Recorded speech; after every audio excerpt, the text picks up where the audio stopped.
Hey, yay. Welcome back to Cool People Doing Cool Things. I have one of my very best friends to share with you today. Welcome, Jess Bradley. There's a lot of things that are cool about you. And the main thing is I want to talk today about your business and what you do because there's literally nobody doing it. Well, there's very few people doing it the way you do it. So, The way I welcome. do it. It's fun. Right.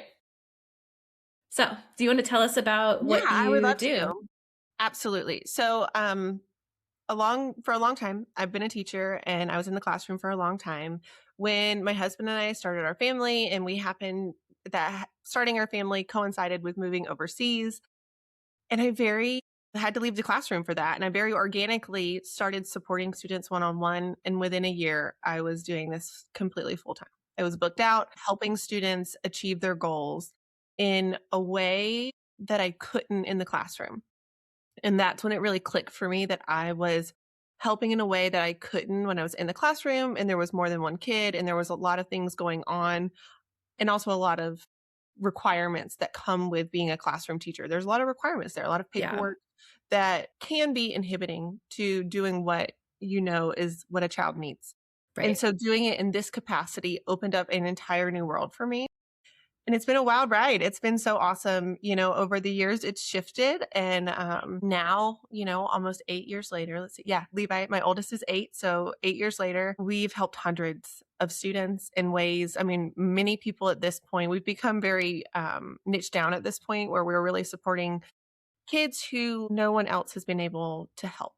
They're multiple Right. years behind, we're fairly below grade level and feeling very defeated, and so Right. it's very rewarding to help in those situations and having the experience to always help. We've never failed to make growth with a student. So it's really Yeah. cool. I love that.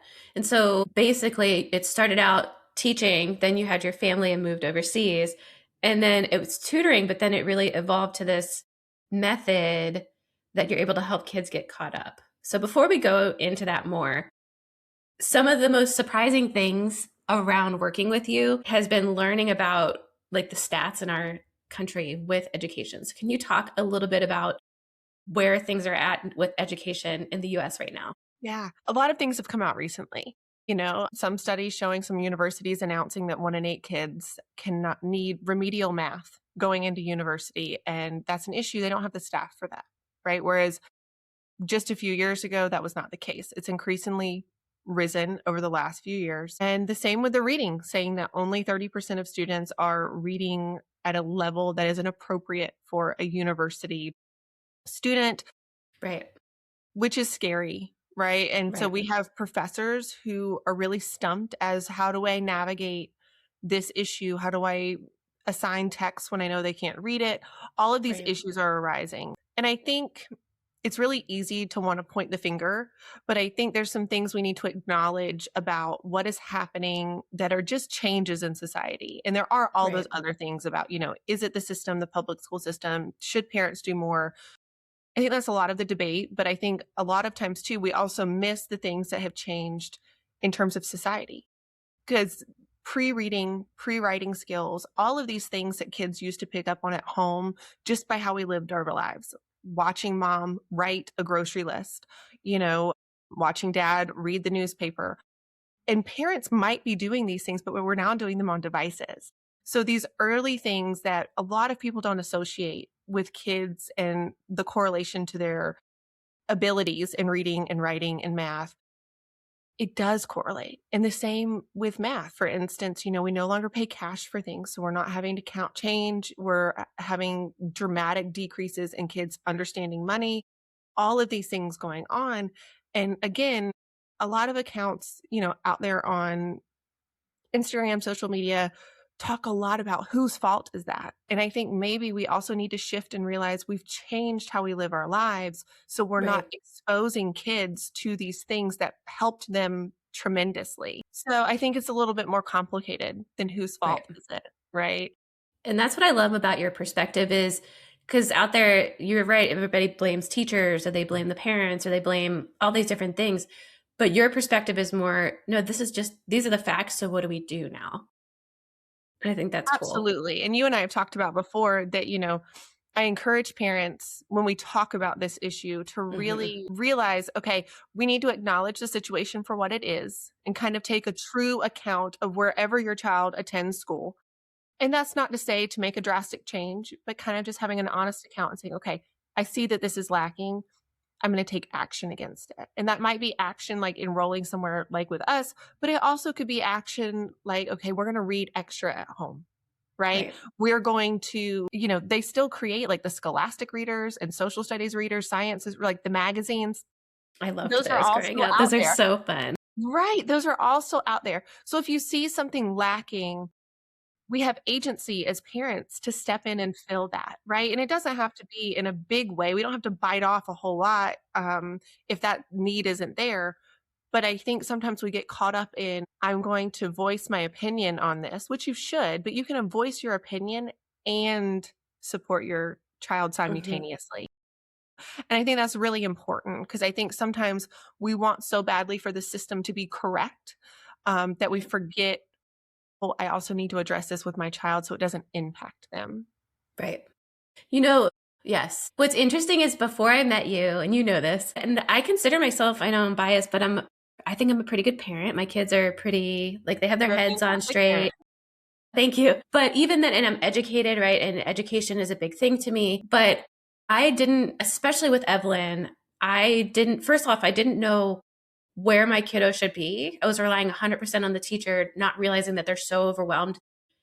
And I also had this core belief that since I chose public school, I really didn't have to do anything except check folders and go to conferences and make sure homework was done. And that was my level of like, we're good to go. And like, I'd look at the scores and go, oh, yay, or uh oh.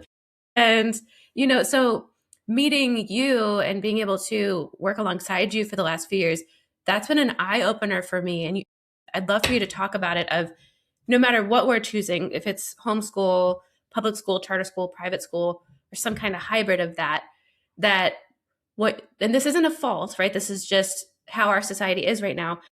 I've heard you say that you believe that parents need to be more involved actively in their child's education.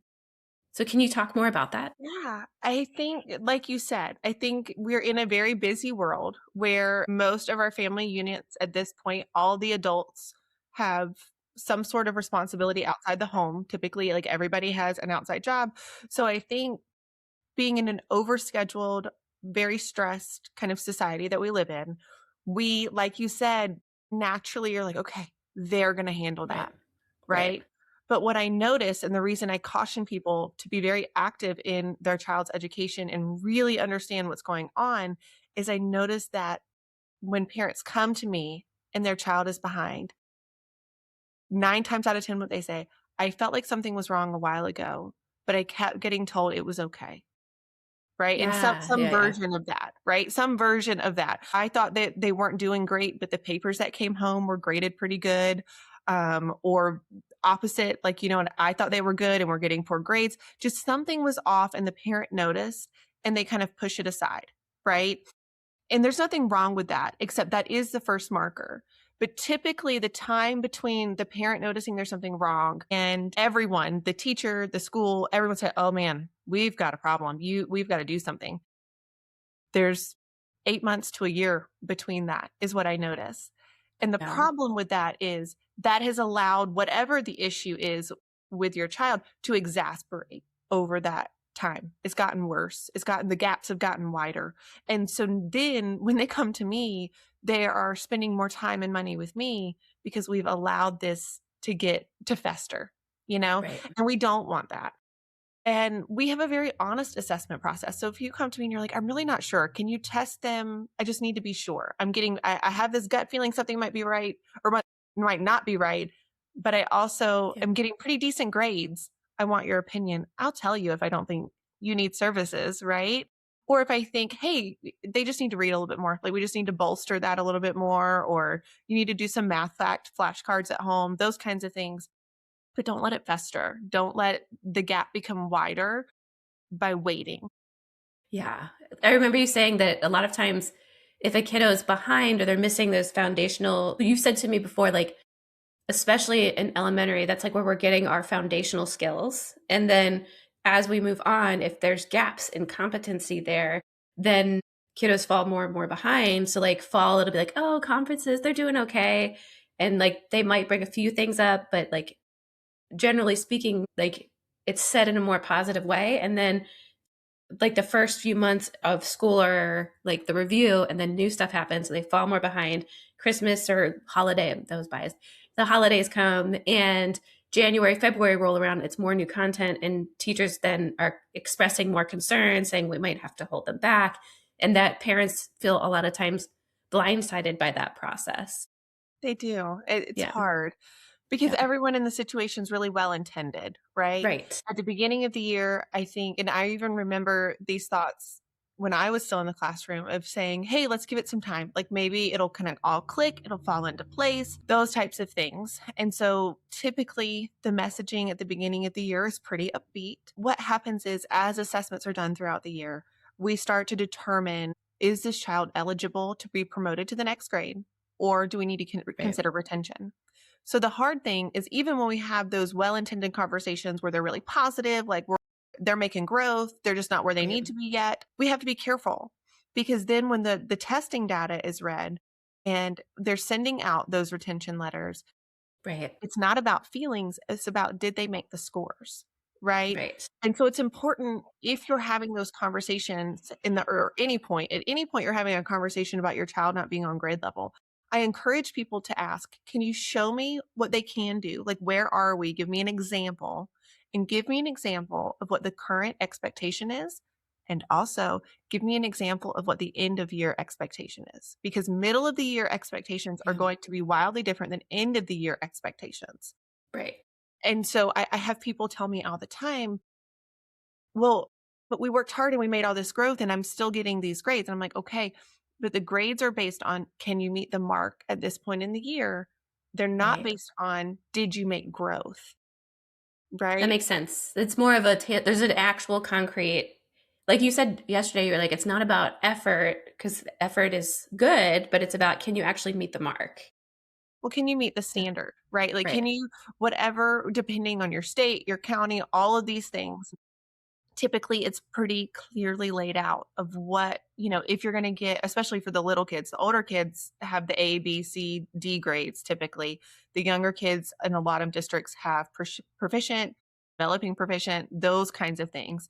And so for parents who are not in education, that's ambiguous. Right. It's like, what does that mean? Right? Yes. Even for educated people, like I know I keep saying that, but it's not like there's a group of parents that it's like it's ubiquitous. The language doesn't translate always.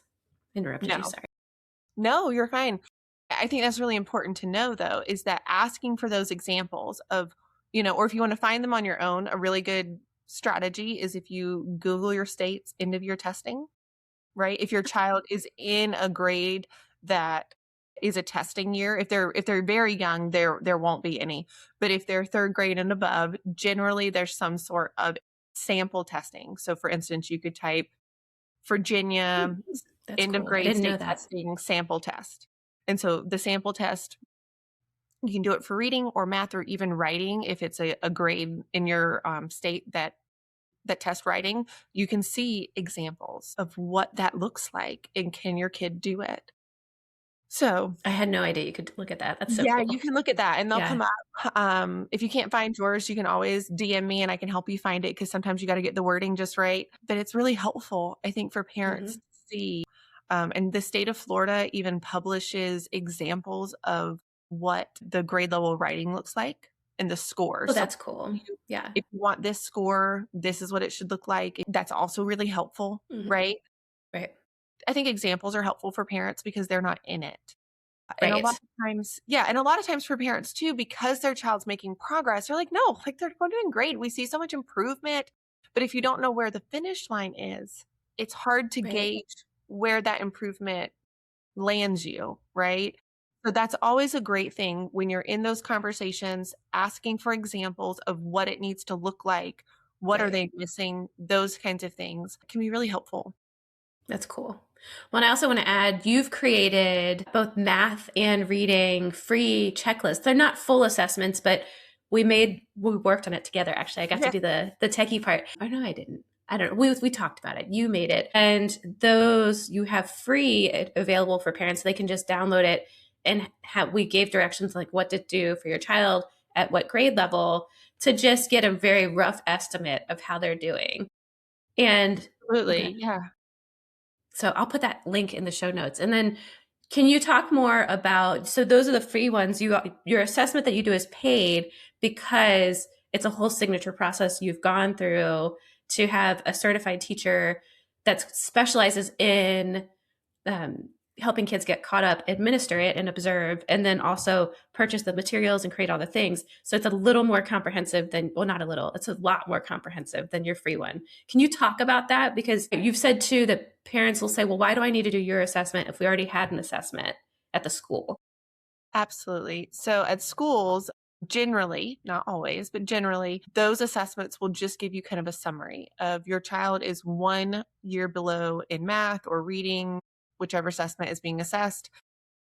And very rarely does it say why.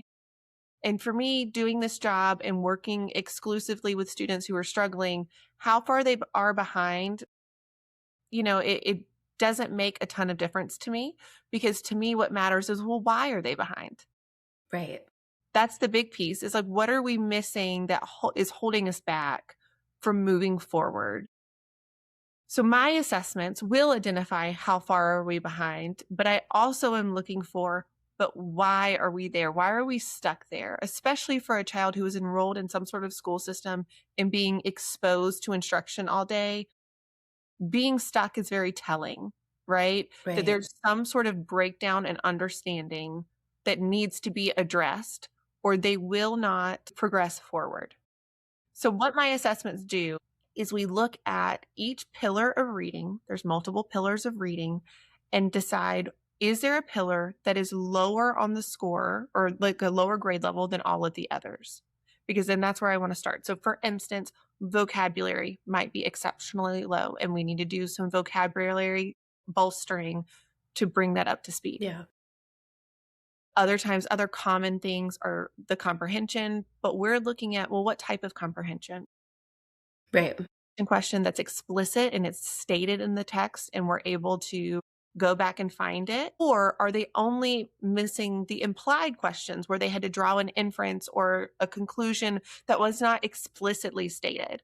So those Right. are the kinds of things I'm pulling apart as I'm doing these pieces of the assessment with them, is I'm deciding, well, okay, they can go back in the text and find the answer if it is explicitly stated.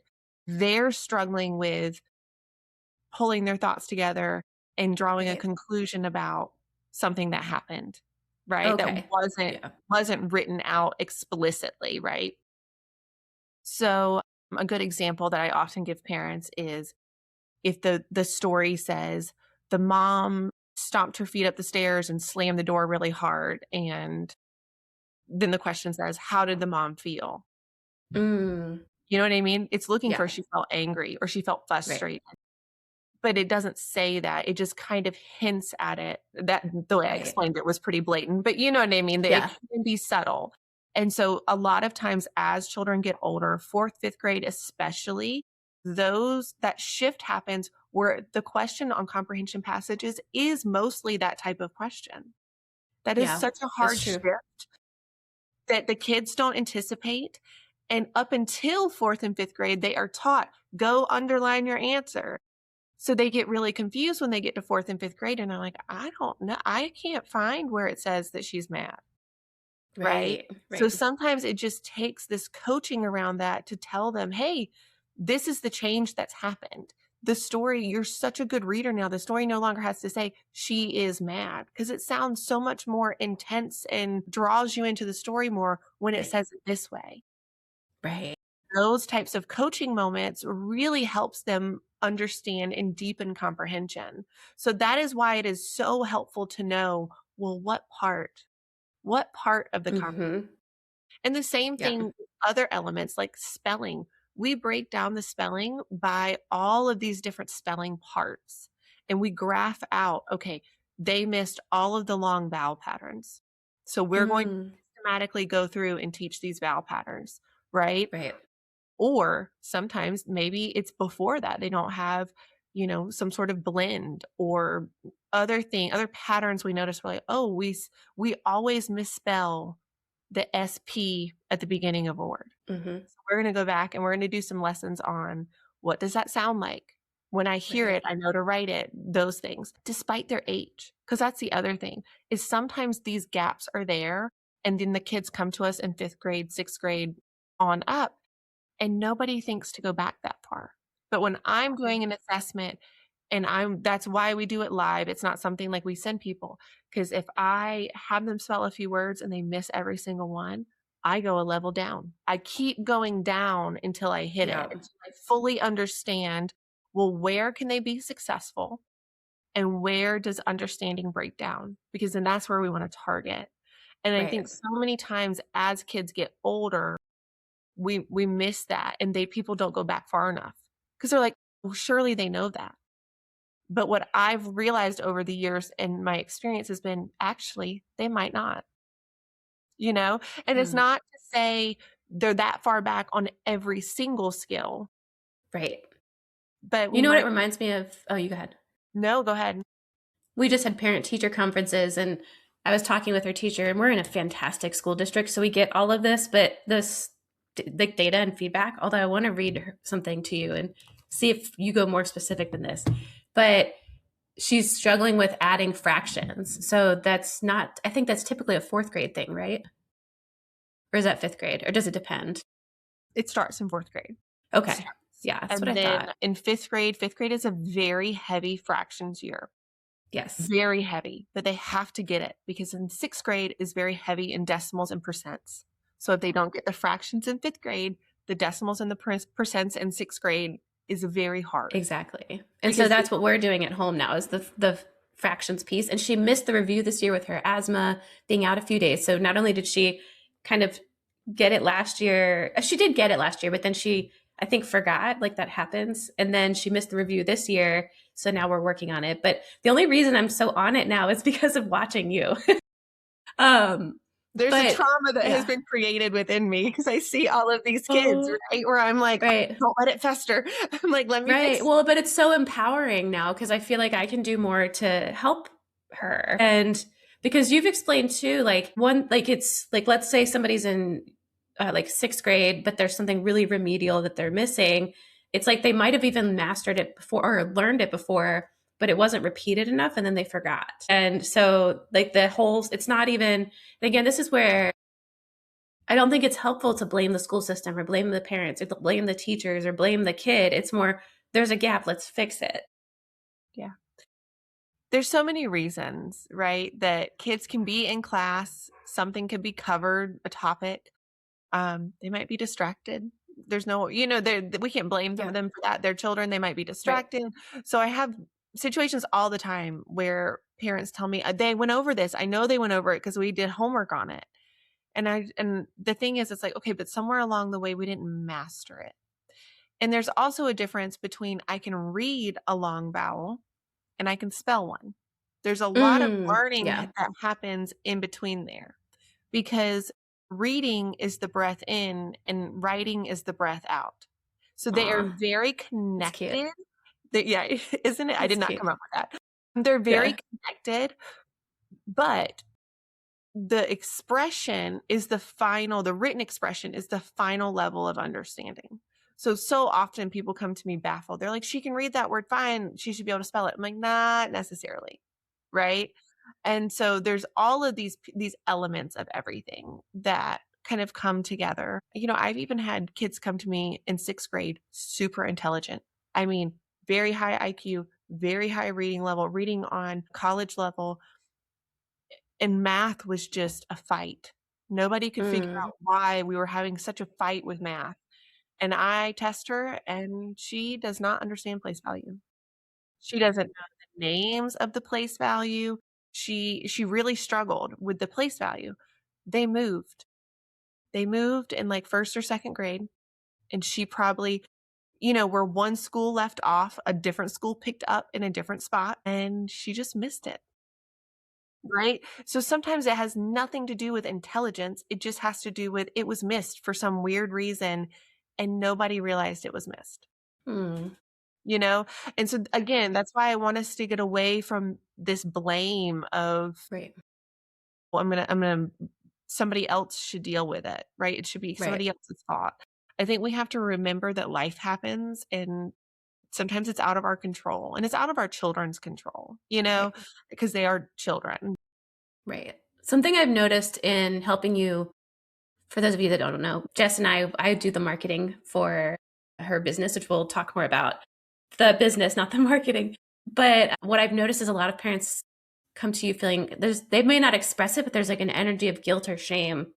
associated with their kid being behind, which I can get. Like, I understand that as a parent. And especially if you are being proactive and they're still struggling, that's a really tough spot to be.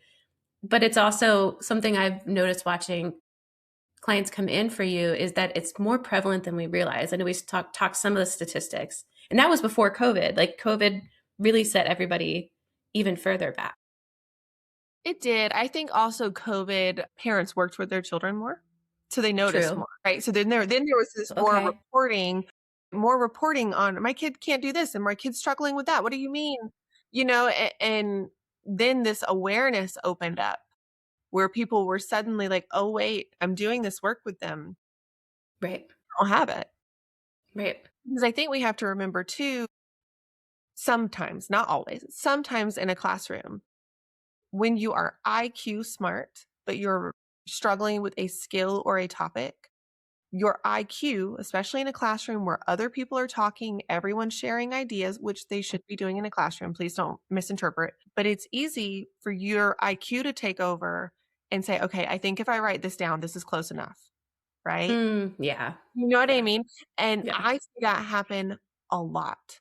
I see that a lot of times. The way I know that happened is people start describing their child's struggle that they hit a brick wall. They were doing fine, then they hit a brick, Mm, right? And that's how I know. I'm like, okay, IQ was carrying them yes. until the IQ could no longer keep up Right. and overcompensate for the missing skill, right? It's like a Right. muscle in your body overcompensating. It's not Right. a conscious thing that the child does. It's not conscious at all. But the brain is constantly looking for shortcuts to get to the, Right. do you know that's your brain's job. It's Yeah. like, how do we work smarter, not harder? That's your brain's Right. entire job. So that's how kids go through elementary school Right. and they've been exposed to phonics. And then when Right. I tell their parent, I'm like, they haven't mastered any of their phonics skills. They'll say, but we went to a school that did phonics and they did it. And I'm like, but if the brain is smart enough, this is an observation. I've not read this in research anywhere, but any of my friends that conduct research in reading education, I would love to know what it is. But what I've noticed is that the IQ is smart enough and that child's brain realizes, well, it's faster if I just memorize this word. Like I hear that woman or that man up there talking about the different sounds, but I don't have to do all that. I can just remember this word. Right. And what I see is kids can do that till a certain point, until their IQ taps out. They're like, okay, I can't keep up with the number of new words coming in. I can't memorize them fast enough to read at Right. this level. So that's where the wall Yeah. comes in, right? That's where the Right. wall is hit. Right. And people are so bad. They're like, no, no, we learned all this. We did the homework.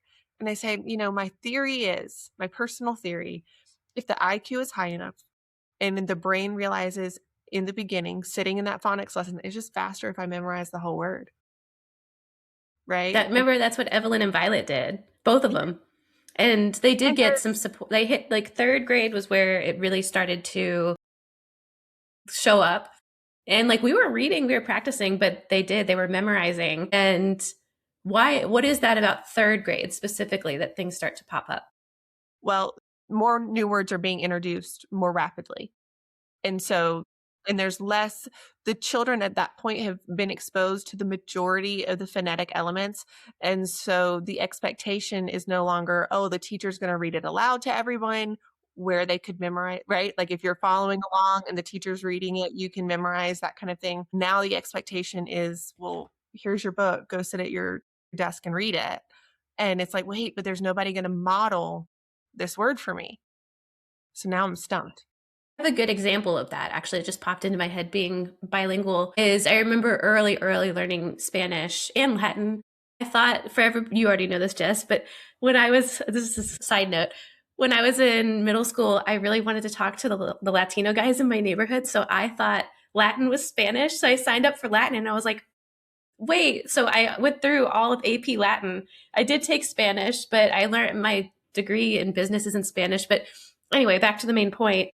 There was a point in any language where like you get the flashcards, right? Like Jeremy's at that point now where he can read casa or mesa.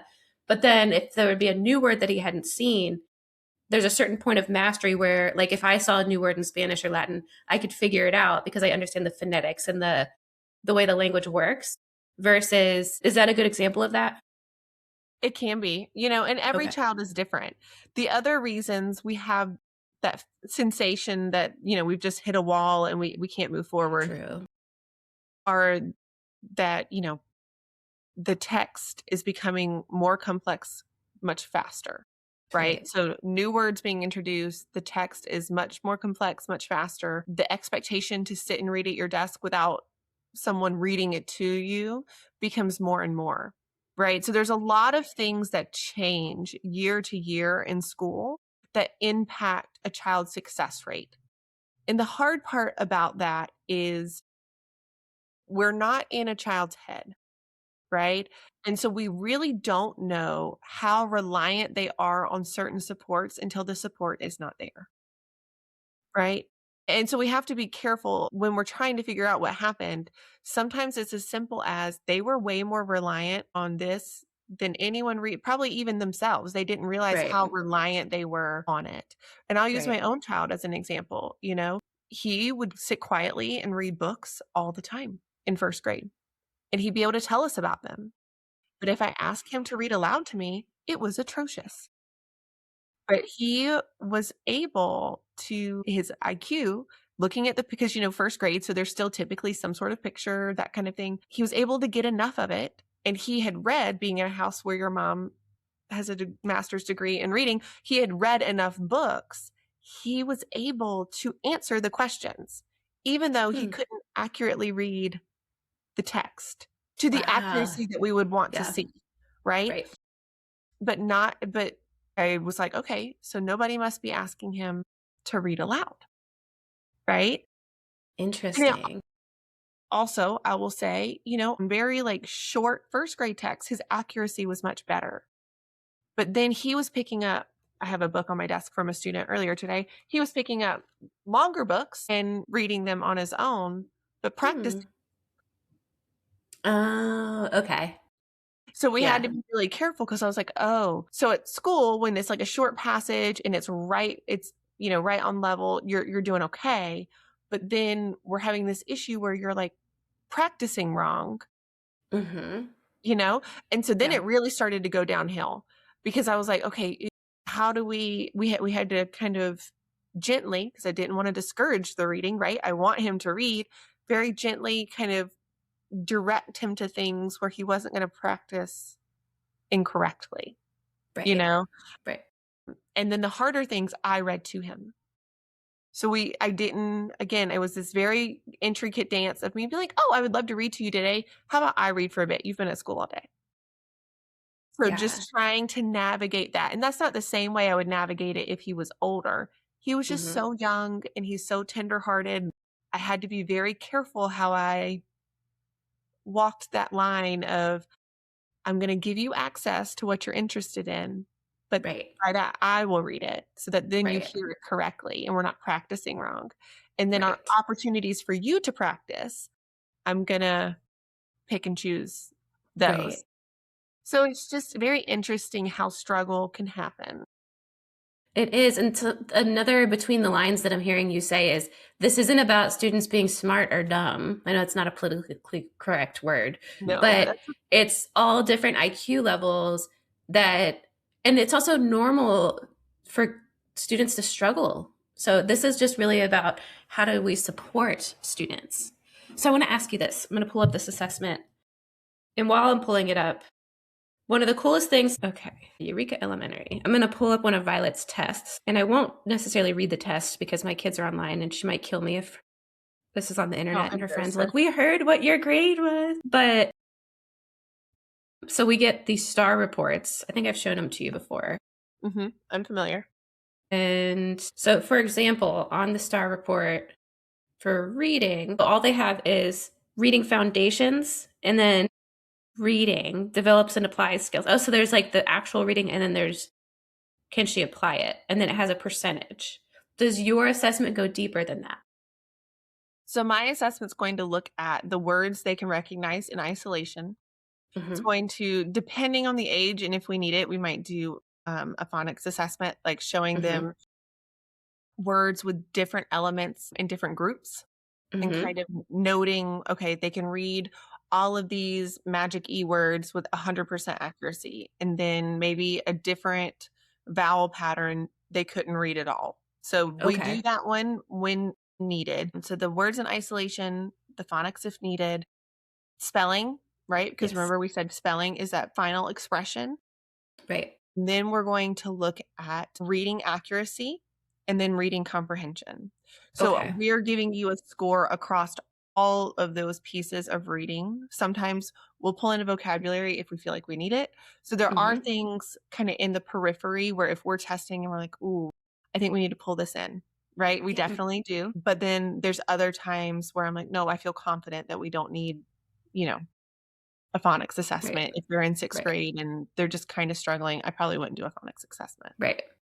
And that's where, because I've been working with you in business coaching, like, why don't you just outsource the assessment to a non-teacher? And you were like, because this takes master level or at least undergraduate level understanding of teaching. And I don't think people who are not in the teacher world or peripherally around teachers understand how much teachers know. Like, does that sound ignorant of me? Like, I think teacher, well, originally I was like, oh, teacher, cool. But I didn't understand how much you guys know and do at every different grade level, too. It's so wild to me. Well, you have to remember, I think the misconception stems from, well, I can read, right? I can, Mm, so, I can do math. The hard part about those things is breaking it down, right? Like that's what's hard is how do I break this down so it's digestible to where the child right, is, right. It's and true. then a lot of our assessment comes from the notes we write, right? Because I'm doing Right. little things during the assessment. For instance, just this week, I had a little girl. I asked her to write hope, right? She Mm-hmm. wrote hop. And Mm, I marked it wrong. And then I mm-hmm. wanted to see if I could prompt her to remember. Like I wanted to see if she had an awareness about the short O versus the long O. So I said, well, what if I told you that word was hop? How could you make it hope? Right. Ooh. And so I was just pushing that to see, would she say, oh, I forgot the E, or oh yeah, it's a sign, like, you know what I mean? Like Yeah. I was seeing where, and instead she kind of looked at me blankly. So I knew, I was like, oh, it is not on our radar, right? Right. That gave me almost more information than anything else.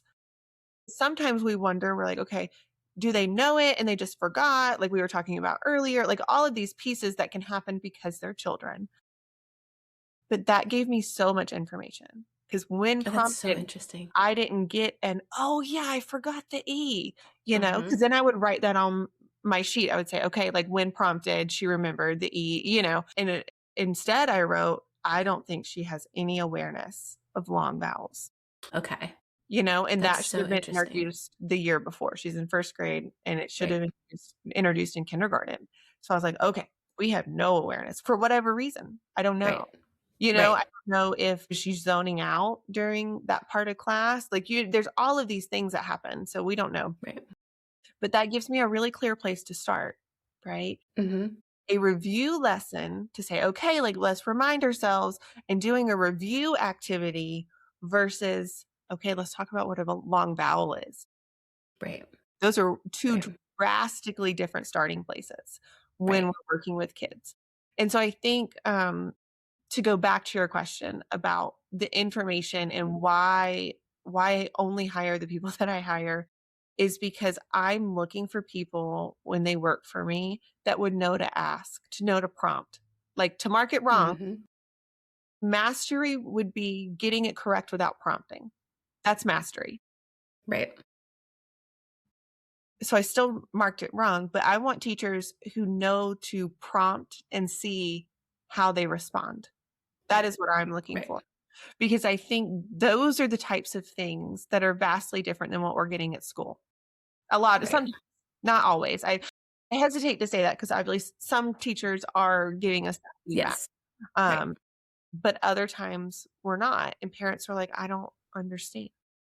And again, that could be, it's no dissing to the teachers because sometimes school systems don't have the capacity or the resources to do that kind of individualized work or have the time to sit with a class of 20 and do all of that. So it's not like, oh, this teacher's horrible and this one's not. It's, I mean, there are teachers that don't do that at all, I'm sure, but uh, Well, and sometimes what you have to understand is I'm not sending these scores off to the state because if I was, I couldn't prompt her, right? There's fidelity you have to follow when doing yeah, this testing. And if you're testing to submit to the board or the state or whatever is being submitted to, you can't prompt in any way. that makes sense. That makes Right. so much And sense. so, because what if the next word she needed to spell also had a silent E at the end?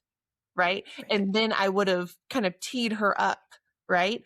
But when I'm not reporting to anyone and I'm just writing my own anecdotal notes and, like, my Right. observations, then I have a lot more. This comes back to the freedom I have in this position versus a standard position because I have the freedom to do that, to Right. make that choice, right? Because I'm just sending it to you, the parent. And Right. I'm gonna tell you I did Right. it and all that. But and I, but yeah, if you're administering a test that is being submitted somewhere, you can't do that. Right. You know? Well, and that goes back to, that's more for government data or the education system's data of where a kid's at, where should they go forward. Your assessment, the whole purpose is to identify not just what grade level, but why are they at where they're at. And then the coolest part is, like you said, parents can get that. They can purchase a assessment. You move through it for either reading or math. And then you guys give parents a report and recommendations of, okay, if you're going to do this, this is what they need to focus on. And you've created resources like your reading program where if a parent wants to do it themselves at home, you guide through each step. Or they can come work with you, with one of your teachers, and actually figure all this stuff out. Or they can come straight to you and then you'll match them with one of your teachers. And then from that assessment, you're able to identify specific lesson plans for them to fill in those gaps. And then that's how you guys make such rapid growth. Absolutely. Because we're not following, for instance, the example I often use is, if you go to a chain tutoring agency of some sort, the way they are able to scale to that level is because they have, okay, like if a student is in third grade, this is our third grade curriculum. Here's lesson 1 through 50. Use the assessment and figure out where they start and just do every lesson one after the other. Right. So they're just plugging into a system, a scripted system. Right. Okay. Whereas what I'm doing is saying, okay, on our math assessment, it lists out, okay, she struggles with addition. And then maybe she understands multiplication. And I know that feels like, oh, like how does she skip? Sometimes they do, right? And so I'll say, okay, we're going to start with some addition. We're going to review that. The assessment says you can do 2-digit addition independently. So we're going to start at 3-digit addition because that's where this is all breaking down for you. Maybe you're getting really overwhelmed, right? Yes. Then I'm not going to go over a lot of multiplication. Obviously, we're going to review. We're going to make sure we have that automatic multiplication recall. Right. I'm skipping ahead to focus on division because if I've shown she can do the multiplication, I'm moving on to the next piece, the next kind of chunk of information that's missing. Whereas when you're at a franchise, typically it's like, nope, we started on lesson 5. We have to do 6 and then 7 Could you and then imagine? yeah. Kid's going to tap out. Well, it also then takes a full year to cover that third grade gap, right? And it's like, well, Yeah. okay, but now we're struggling. Now we're in fifth grade and now we need to do the franchise's fourth grade Do you see how we kind of get a little Right. roped in here? Do you know what I mean? We Right. get a little roped in because it's like, oh, wait, now I have to do the fourth grade material with you because when she was in fourth grade, you were working on third grade. Where I'm looking at it saying, okay, what are the things we need to fill in? And then I'll, talk to the child or mom and I'll say, what are they doing in class? Okay, the last 10 minutes, let's look at this because this is what you're working on in class. So you're filling up, but then you're also keeping them with the new stuff coming in. Well, because I feel like here's what I notice, and we've used a lot of reading examples. So let's go with math. It does not feel good to go to class every day and not have a clue what's going on. It feels absolutely insane. It feels terrible. What I've noticed is if we work with the kids and we're working on the skills they don't know, but we're giving them 10, 15, sometimes depending on the situation, what we've all agreed on, parent, student, teacher kind of thing, giving them those few minutes on what they're working on in class so that they feel confident. What I notice is then they Mm, go to class and they feel more confident. But because they feel more confident, they're paying attention. You don't pay attention to what you feel like you can't do.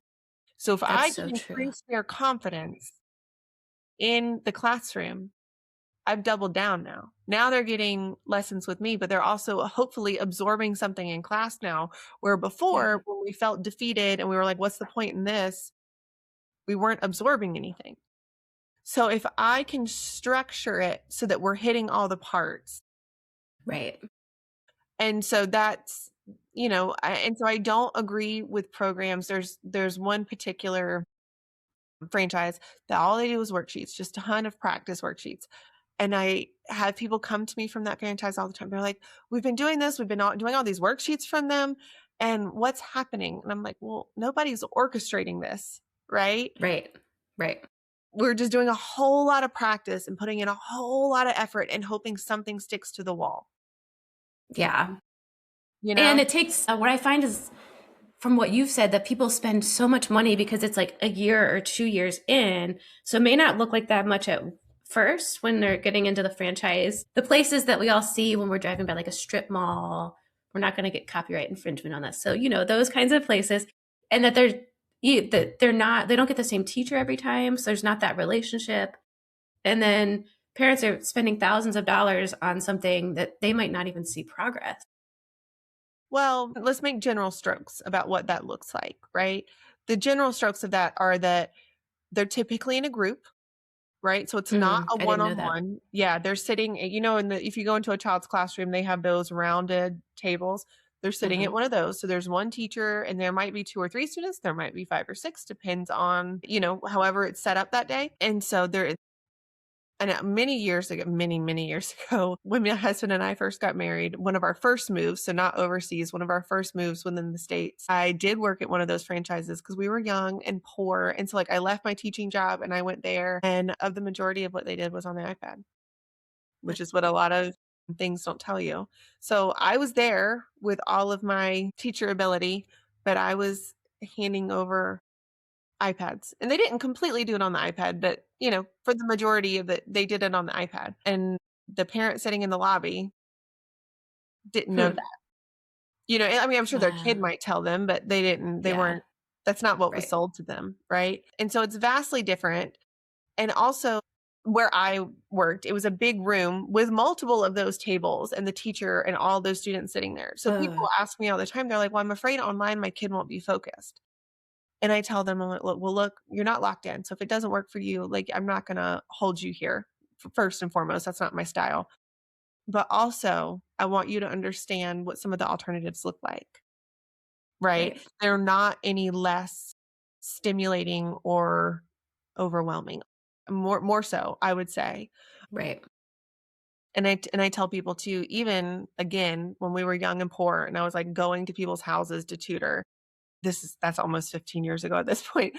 But when I was doing that, the kid that was probably the most distracted I've ever done it is in people's homes, Mm. believe it or not. And That is surprising. I have a theory as to why. So when we did that, obviously people most likely sit you at the kitchen table, which is perfect, except family members walking back and forth, right? True. Then it would capture, especially a young child, capture their attention. I need to go tell my mom something.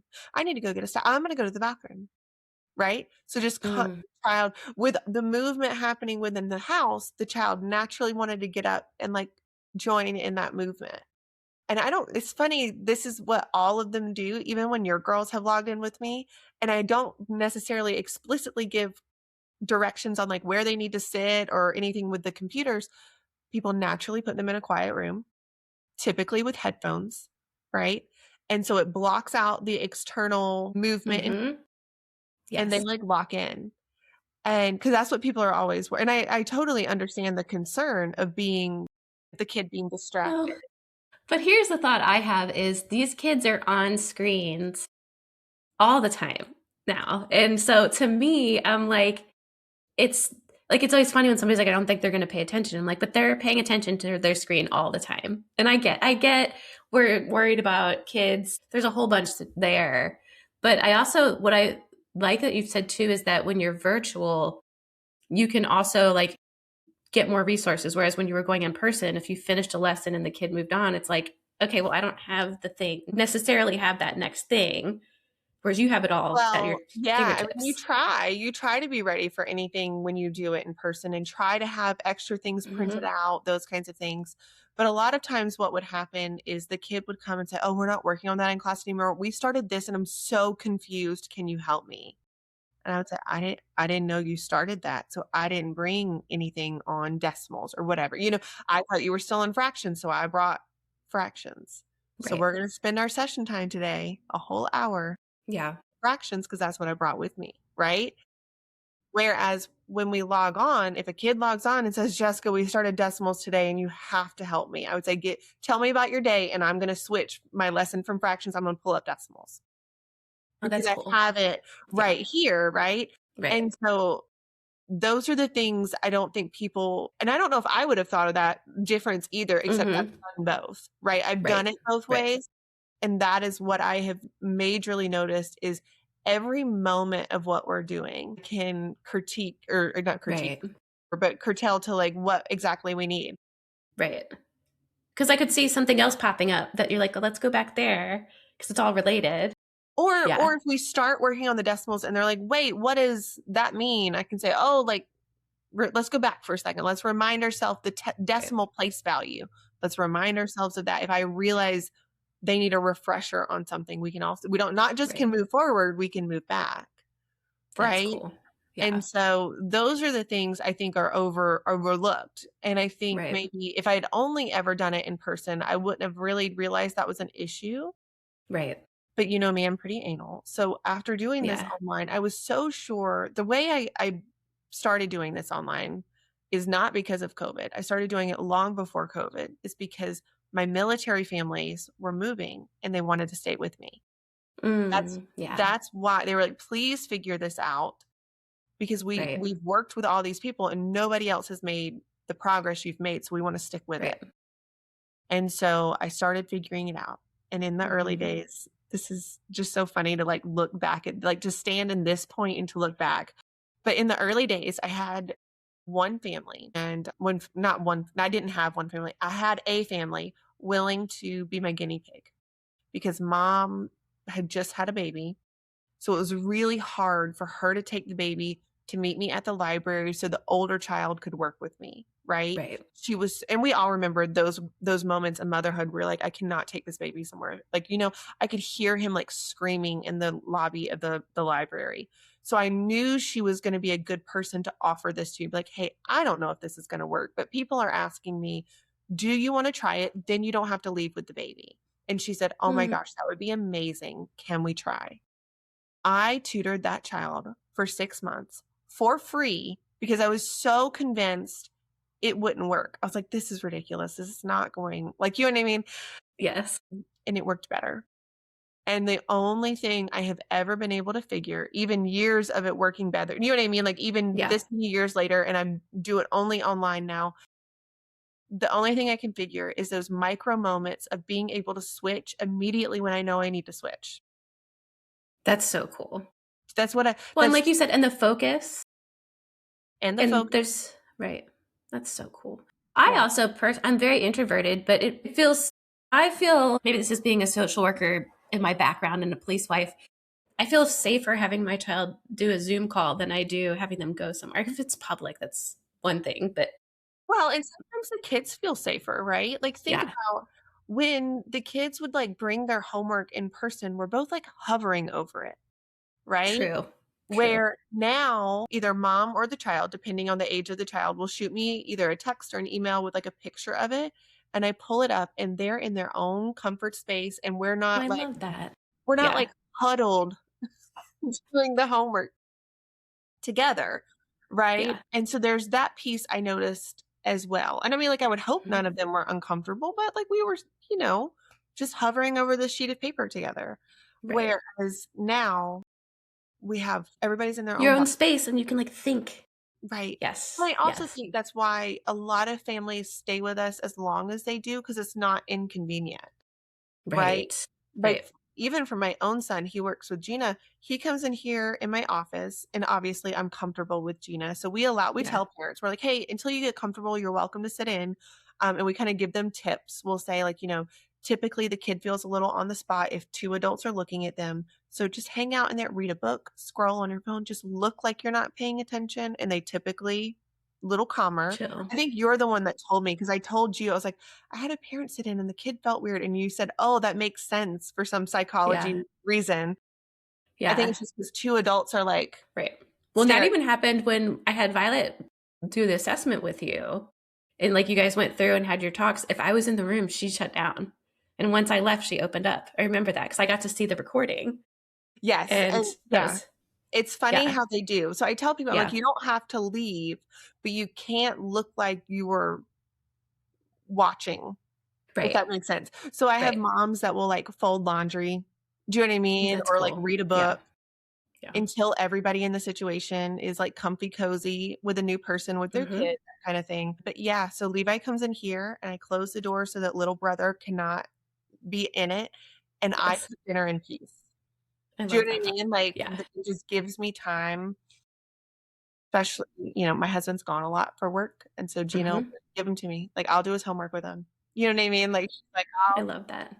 so Yeah. it's really nice. But I couldn't imagine having to take him somewhere and then sit in the lobby with my youngest. That is what I No. could you No. imagine me trying to keep M quiet for an hour? No. No. She said no. No. You listening? My youngest is a true second child. Yes. And a sweetheart. He is. He's But very much a sweet. yes. He would be offended to hear us say that, but he is a sweetheart. But he is a That's true funny. second child. It's hilarious. So I want to kind of bring it back to this big picture because the cool people doing cool things, right? So mirroring this to you, and I realize this is what I'm going to do to all my guests now is like mirror back the coolness is, well, first off, it's not just tutoring. Like I know we call it tutoring because that's what parents get. I like to call it academic intervention or academic coaching. I know you do too. We use them interchangeably, but it really is a few things. It's getting kids caught up, it's building their confidence, it's building their resilience, and it's changing the trajectory of their lives. And it's also bringing peace. Like you've talked about, like people's houses are less stressed out. Like there's all these statistics about struggling children and like well-being. And then you've also even said it's not just about college readiness, that people need foundational skills in anything they do in life. And so when I zoom out and look at you and why I invited you, other than I think you're cool, is the impact that your agency, we haven't even said the name of your business, it's the Learning Room. And the Learning Room, you've now helped hundreds of kids and hundreds of families change the trajectory of that child's life. And I just think that is so cool. I You just think can't make it's me the cry bee's on the knees. internet. But here's the other big thing, your origin story of going online. Our generation, millennial and Gen Xers, had to figure out because we all were like, well, we can do things just like men. We all went to college, got these careers. And then it's like, oh crap, I still have a family. And did you know it wasn't until 1976 women couldn't open a business or a bank account without a man? And so our generations are the first ones to be able to open businesses and navigate motherhood and running a business or a career. And we've had to create our own culture, right? Like you saying it's going to be easier for me to tutor your child if we do this virtually, we changed. I just think it's so cool that we've done that as women. If we run our businesses that way. Like it's spring break. I'm really surprised that I was still able to do this today.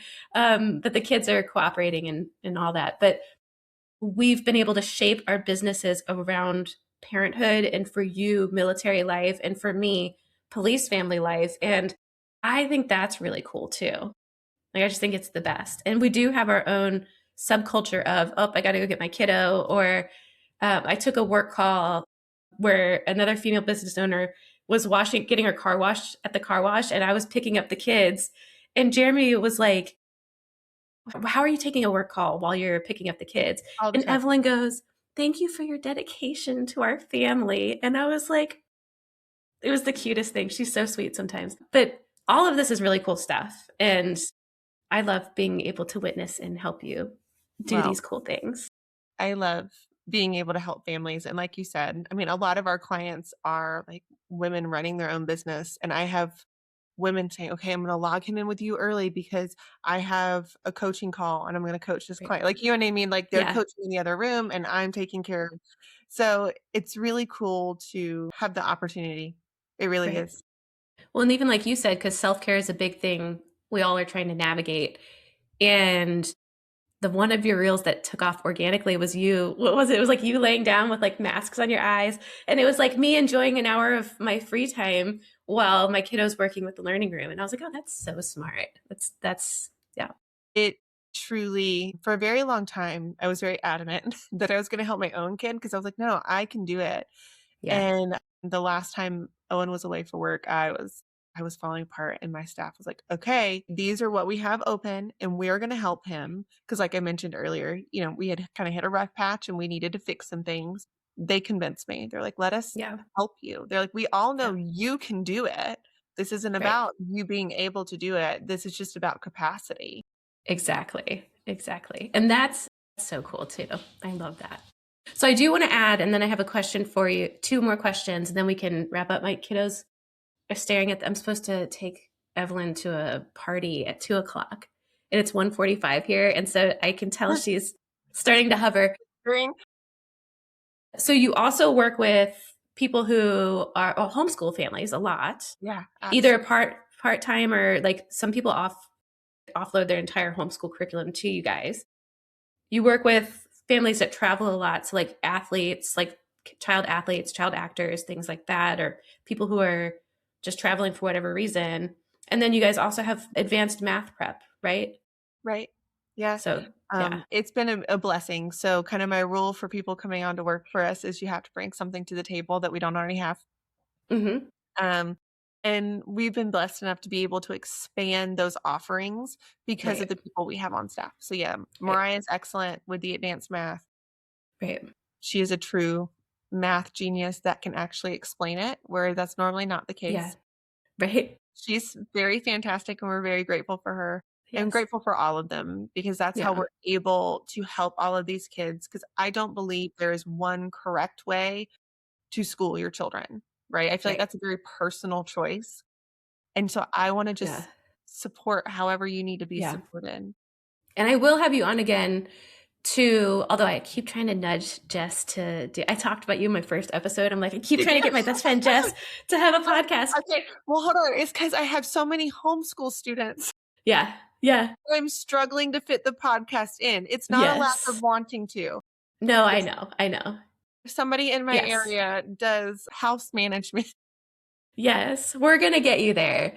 But another one I want to talk about, I'll have you on, is all of the different homeschool movements. And because you have such great nuanced wisdom around that. So we'll do that sometime. It's So unique. It's yeah, great. it is. So the next, can you give us like one story? I know we have those in our content about, I think it's like Myra or and a student that where they were at, what you guys did and like where they're at now. I'll give you one we haven't written about. I'll give you a new one. Let me Oh, change his name just so that because I didn't ask permission to share it.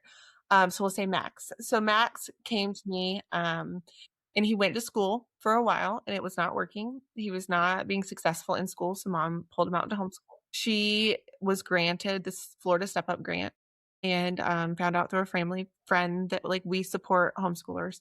And so she came to me, and I remember in our consultation call, I like vividly remember it for some reason. She told me, she said, I've tried giving him math on his level. Like he still can't, he's in middle school, should be in middle school. He still can't do long division. We still, like she said, he just sits and stares at a math page where he won't even start. Like I don't even know what to do Yeah. anymore. And so we did the assessment, and because I did not plan to tell the story, I don't remember exactly where he landed overall in the assessment. I would think end of 3rd grade, beginning into 3rd Okay. grade is where he was. Which is I pretty common actually, right? As a It's middle very school student, common. he landed, end of 3rd grade at his ability level. So we had multiple goals that mom and I came up with. Mom said, I have not bought a homeschool math curriculum this year because I don't even know Mhm. what to buy. And he Yeah. was just staring at it anyway. Like we were just at a standstill. I said, give me a few weeks. Let me get some skills in us, and then we will figure out something for him to do independently. Cool. And that was in the fall. He started, I looked yesterday, I looked for some reason for bookkeeping purposes yesterday, and I think they started around August. And now recording this is March 13th when we're recording this. Mhm. So he now is independently doing math on his own every day that he does not see me Wow. with That's no great. fight. He's doing almost 15 problems a day. He can do the long division, multiplication. We are now steadily working through a 6th grade math curriculum.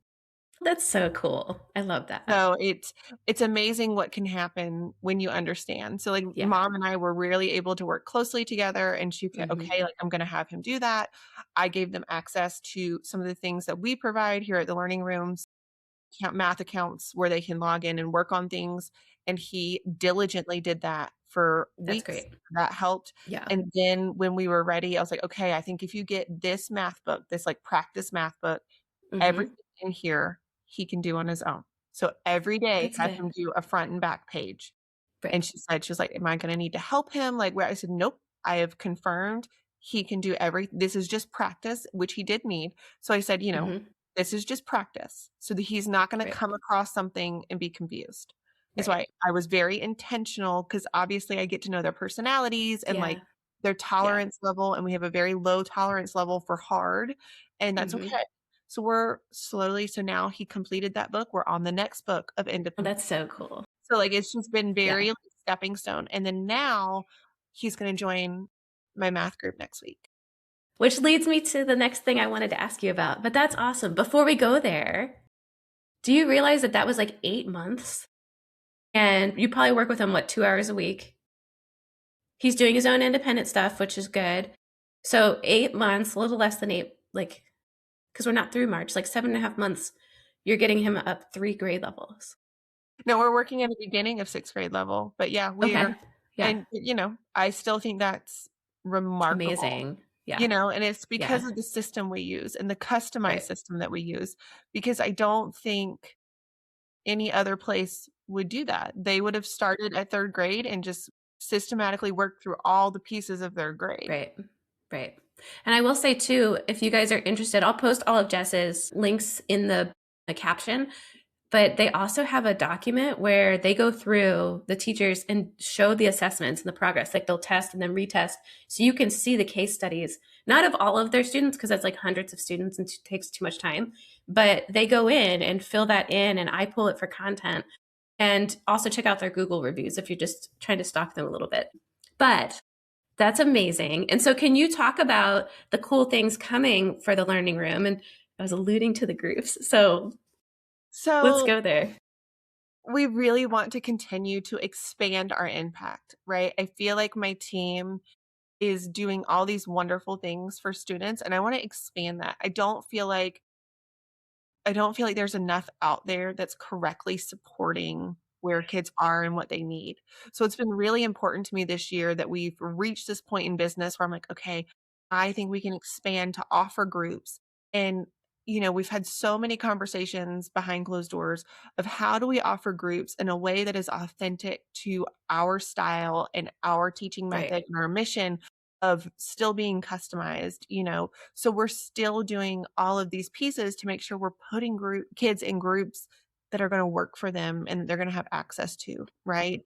And then we've worked hard to figure out ways of how are we going to structure the groups so that the kids are not like, if Lucy is doing the problem, is Antony sitting there and just watching? And I didn't want that. I didn't want that idle time. So we've Right. also figured out how can each kid have their own piece that they're working on, and we can see it, which is really cool. So I'm sitting here and everybody's board is up, so to speak, all the kids' different boards, and I can see them working, and then I can catch it if I'm like, oh, wait, I think you made an error there. Like, Sarah, go back, right? Right. Instead of, so we're still able to give that quick and effective feedback that allows them to catch their mistakes and learn. And we also are not having the idle, like, okay, Sarah's going to do this problem on the board and the rest of us are going to sit here and watch. Right. I didn't want that, right? Because I felt Right. like I was like, ooh, that's not going to get us the growth. So will the growth be the same as the one-on-ones? No, but Well, it's we going, don't know that yet. we We don't don't know. know that yet We don't because know. you said that with the virtual, and then we need to test it. That's what True. we need to do. We need to test But it. So yeah, I so see that's that. what I know we're, that's your theory, though. Like it's I think it will be close. I think it will be close. And I think my gut on what will happen is people, I think if I was looking at this and somebody said, what is the most effective way to use right. all these things that you're offering? I would say to kind of really get to a good place, I would do the one-on-ones for a little bit and then transfer to the Yes, groups, that's right? a great idea because then they're getting the cadence of the work, and then oh, that's a great idea. So I think that there's a good strategy there. And then there's always the option if you're like, okay, finance wise, we need to just start in the groups. I think that's going to be totally fine. But I think you're right. We will be able to achieve the same growth. But I think that might be the key to that. If we say, okay, Hmm. do 2 months of one-on-ones, Right. then enter the group, right? Like Right. let's get the big hitters, whatever your biggest issues are, let's fix that as fast as we can, would be my strategy. Or even do the one-on-one and the groups simultaneously in the beginning and then drop the one-on-one. Like some sort of strategy like that, I think would get us Right. very close to the same amount of growth if Yes. people strategized our Right. offerings. Well, and I would say too, as we're wrapping up today, the most important thing is if somebody's interested in working with you, or if they're not sure if their kiddo's behind, to get one of the consultations, to book or not consultation, the assessments, and because then you actually have the data. And I know you guys, like when you did my girls, you're like, they don't really need the academic coaching. Just buy this vocab book. I didn't do that. I need to do that, and like have them. One thing that was really helpful, both of my girls do, is they read the book, but they have the audiobook going at their brain pace. And that's been a game changer for their comprehension and their reading speed. And they don't read everything like that, but that was a huge tip that you gave me that I know a lot of teachers don't like. Can you, before we go, can you just explain why? Ellen's going to kill me. I'm running late, but explain why that works. Okay. A lot of times there's a lot of assigned reading, right? And I think teachers want us to work through it independently. Mm-hmm. And I think it's important to note that I gave that tip to her when she was in late middle school, early high school, right? That Right. is Yes. not a tip. If you had a struggling reader in elementary school, yes, you can use audiobooks, but it's not a solution overall. So I want to be really careful how Right. we talk about this, right? Okay. Because using audiobooks to overcome fundamental gaps will not fill fundamental gaps. But you guys had done the assessment with us and I knew she didn't have any fundamental gaps. If I remember correctly, her struggle and the reason I suggested the audiobooks for her is she had so much assigned work. She was struggling to read all the things that she needed to read while she was still awake, right? Like I Right. And remember her saying, she was a slow reader. She's not now, but she was a very slow reader right. at And so first. I She's remember her saying, dyslexic. right. She was like, Jess, I'm tired, and being dyslexic. So I'm dyslexic too. When Yeah, you're me too. tired and dyslexic, it slows your reading down substantially. It makes you incorrect as well. So in Right. her situation, that was my number one tip because it wasn't a question of can she read? The question was Mm, she cannot get through the material fast enough. She was doing homework for hours and yes. like it was taking her Like too forever. many hours. Too Yes. many hours, Yeah. right? And so that is why we had that suggestion for her. And I love that suggestion. And so if you want to know if that suggestion will work for your kid, I'm happy to talk about individual kids if you DM me and kind of see if that's a fit. But yeah, that's a great suggestion for her. And it doesn't And really. Violet's almost to sixth grade, and we started her on it. We knew she could read just fine. We're working on vocab with her right now, and I find her love of reading is going up because and she Well, doesn't that's do it all the exactly what I was. time. Yeah, Right. But that's what I was yeah, going to say. A lot of times the reason kids get frustrated reading is because it's taking so long to get to the end of the book. So if we facilitate them finishing the book, we're increasing how much they're going to like it. right, But also, if we facilitate them finishing a book in a timely manner, nobody likes to read the same book for 3 weeks. It gets old, it becomes tedious, you know. right. So facilitating that and facilitating, okay, we're going to read the whole book in a timely manner so that when you're still excited about it, you finish it versus burning out on that excitement and having half the book to Yes, go. So yes, I love it for yeah, those reasons. I don't know why her yeah. teacher didn't like it other than It felt like cheating, that's but what came it's to mind. not. Right, right. It was too No, she didn't. easy, but it wasn't. She really puts in the effort in school, and so I think it was a good supplement for her. Absolutely. So, Absolutely. And if they're doing it in a way that's not of good faith, right? Like if they're really mhm, struggling to read and they're trying to compensate, they're still not going to do well on the test. right. So yeah. Yay. Well, thank you for having me So, on today. oh, thank you. The one thing I want to end on is if there's a parent out there that they think their kiddo's struggling, what do you want the parents to know? Our consultation calls are free. You can talk to me for free. I think that's really helpful, but also I want them to know they're not alone. They're really No. not. It happens all the time. Um, and so I think you take action, whatever that even if it's not getting on a free call with me, if it's something else or what have you, take action. And I think I would caution you to not just worry about it, take action. Right. I think sometimes we get stuck, as myself included, as moms, we're Yeah. like, oh, so stressed about that. It's like, okay, what are we doing about it? Right. Right. Um, Right. so I think taking action and taking advantage of the free calls, those kinds of things are all really helpful.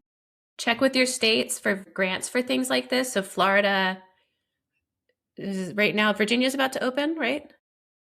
Next year? Virginia has announced that they will open, and I've seen no movement forward since the Okay. announcement. I'm But still check your states. Yeah. optimistic. Check. Yeah, South Carolina has one, Arkansas, West Virginia, Arizona, and others as well. Those are the ones that come to mind. And that also shows you how prevalent this is and that it's not, if this is you, you're not alone. No, no. Yay. Well, I'm glad everybody got to see how cool you are today. Well, We didn't even get into personal stuff. Like you have so many cool things about you, but we'll have you back on because I'll come back we on. don't need to Joe Rogan this and do 3 hours. I'll have a mutiny on my hands. So Yes, you will. I yeah, can hear them like yes. pacing. No, it's a whole thing. It's a whole thing right now. But Okay. I'm glad we did this. We got it done. Absolutely. And that sounds great. And thank you everybody for listening. And I'll see you on the next one.